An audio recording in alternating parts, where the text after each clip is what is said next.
The Freemasons have been around since medieval times, and since then, there have been no shortage of Masonic conspiracy theories. Many of those theories have been debunked over time, however, many more have yet to be confirmed or debunked. Night Scream presents 8 of the most compelling Masonic conspiracy theories. One of the most compelling and long-lasting Masonic conspiracy theories is that the Freemasons' main objective is to control the world under a one-world government, or that they have already established such a government. This so-called one-world government has been hotly debated for decades. The fraternity, of course, denies these accusations, but the theorists contend that the facts are clear. However, such claims can neither be confirmed nor denied, because there is no hard evidence to support or refute the New World Order theories.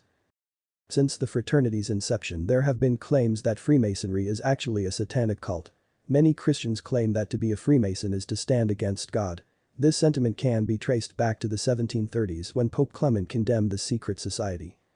Not only do some believe the Apollo moon landing was faked, but that it was created by Freemasons. According to William Cooper, C. Fred Klanknecht, head of NASA at the time of the Apollo space program, is now the sovereign Grand Commander of the Council of the 33rd degree of the ancient and accepted Scottish Rite of Freemasonry of the Southern jurisdiction. It was his reward for pulling it off. All of the first astronauts were Freemasons.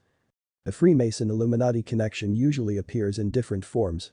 Some contend that the Illuminati evolved from Freemasonry, while some believe the opposite is true. This conspiracy is often associated with a global takeover conspiracy. During the 19th century there was an explosion of occult interest. This occult revival is commonly attributed to the Freemasons. Freemason researcher Terry Melanson states, "The occult revival of the 20th century can be directly attributed to Freemasonry and its peripheral entourage of acolytes. Theosophy, the New Age movement, Satanism, Kabbalistic black magic, Enochian magic, Gerardian Wicca, Alexandrian Wicca and sex magic." There have been some theories that contend that Freemasons are waging a clandestine war against Islam. This theory has obtained such a following that many believe that the September 11th attacks were actually orchestrated by the Freemason to create anti-Islamic sentiments. However, some believe this war dates further back than just 9/11s.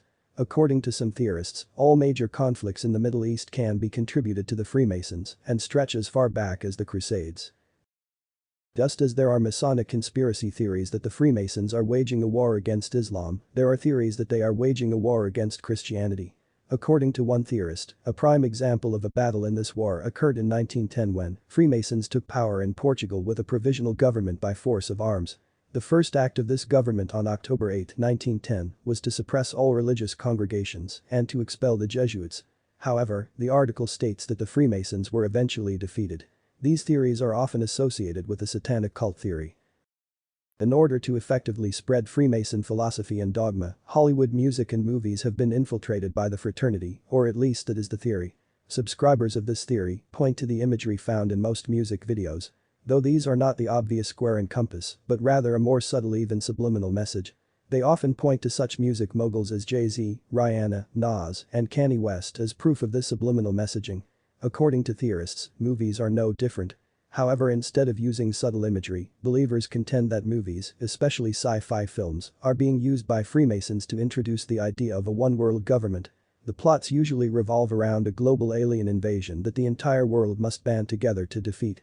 Theorists state that such a concept is being used to indoctrinate unsuspecting moviegoers into believing that a one-world government is not only palatable, but favorable.